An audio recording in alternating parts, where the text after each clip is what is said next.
Kementerian Hukum dan Hak Asasi Manusia Sulawesi Selatan memperketat kepengurusan paspor jemaah haji tahun 2018. Langkah ini dilakukan untuk mengantisipasi calon jemaah haji yang berangkat haji secara ilegal. Untuk wilayah Sulawesi Selatan, sebanyak 7.296 jemaah calon haji yang telah mendapatkan paspor haji. Tahun ini, pihak Imigrasi Kelas 1 Makassar telah melakukan pelayanan paspor bagi calon jemaah haji yang dikelola pemerintah dan juga jemaah dari travel yang telah mendapatkan rekomendasi dari Kementerian Agama. Menghindari jemaah haji yang legal, Imigrasi Kelas 1 Makassar juga melakukan pengecekan paspor di sejumlah titik keluar dari jemaah, diantaranya Embarkasi Sudiang, Makassar.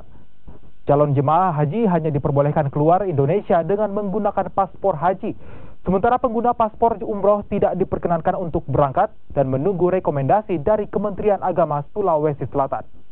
Penerbitan paspor itu sudah standar, jadi tidak ada istilah ketat, memang dari dulu sudah ketat. Jadi dengan melakukan wawancara yang baik kepada para calon jemaah, kemudian ada beberapa jemaah juga yang sudah punya paspor. Jadi dari 7.000 sekian jemaah untuk Sulawesi Selatan, tidak semua diterbitkan paspornya bersamaan kan gitu Pak. Ada yang sudah punya paspor terdahulu. Ya tentunya kita harapkan demikian, bahwa yang berangkat sesuai dengan prosedur.